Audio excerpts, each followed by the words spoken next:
आपल्या देशाला जगातील सुपर इकॉनॉमिक पॉवर करायचे आहे। गाव, गरीब, मजूर, शेतकऱ्यांचे कल्याण करायचे आहे। प्रत्येक गरीब माणसाला घर बांधून द्यायची आहे। देशातील सिंचन क्षेत्र 60% वर करायचे आहे। शेतीला शेतकऱ्यांचा पाया मजबूत करण्याकरिता योग्य धोरणे आखणे गरजेचे आहे, असे प्रतिपादन वर्धा लोकसभा मतदारसंघातील भाजप सेना युतीचे उमेदवार रामदास तळस यांच्या प्रचारार्थ गौरक्षण मैदानात केंद्रीय रस्ते वाहतूक व जहाजबांधणी मंत्री नितीन गडकरी यांनी केले।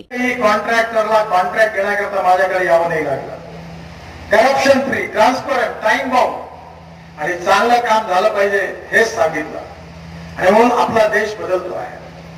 देशाचं औद्योगिक धोरण बदलतो आहे, एक्सपोर्ट वाढतो आहे, इकॉनॉमी ताकदवान होते आहे आणि आपल्या देशाला जगातली सुपर इकॉनॉमिक पॉवर बनवायची आहे। गाव, गरीब, मजदूर, शेतकऱ्याचं कल्याण करायचं आहे। तरुण मुलाच्या हाताला रोजगार द्यायचा आहे। प्रत्येक गरीब माणसाला घर बांधून द्यायची आहे आणि आपलं सिंचन 60% वरती देशात न्यायचं आहे। नदी जोड प्रकल्प 36 प्रकल्प करायचे, त्याला 17 लाख करोड रुपये लागणार आहे। ते कर्ज काढावं लागणार आहे आणि हे सगळं काम जर करायचं असेल ते ही शाश्वत धोरण आहे। असे पैसे वाटले तरी काही होणार नाही। आज पैसे मिळाले, 8 दिवस दिवाळी होईल आणि पुन्हा मात्र पैसे संपले की भीक मागण्याची वेळ।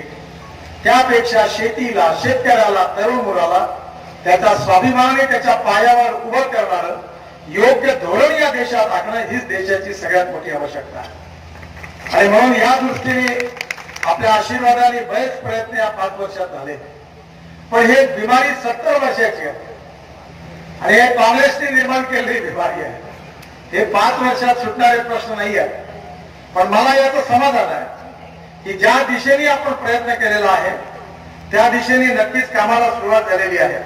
विजय संकल्प सभा व पदयात्रा तसेच वर्धा लोकसभा मतदारसंघातील भाजप सेना युतीचे उमेदवार रामदास तळस यांच्या प्रचारार्थ या कार्यक्रमामध्ये व्यासपीठावर पालकमंत्री प्रवीण पोटे, मावळते खासदार रामदास तळस, मोर्तीच्या नगर अध्यक्षा शीला रोडे, आमदार साहेबराव तट्टे आदी भाजपा व सेना नेते व्यासपीठावर उपस्थित होते। या सभेला वर्धा येथील गौरक्षण मैदान महिला व पुरुष कार्यकर्त्यांनी खचून भरलेले होते। या कार्यक्रमाचे प्रास्ताविक आमदार अनिल बोंडे यांनी तर संचालन भूषण कोकाट यांनी मांडले। बिसेन ब्युरो अमरावती।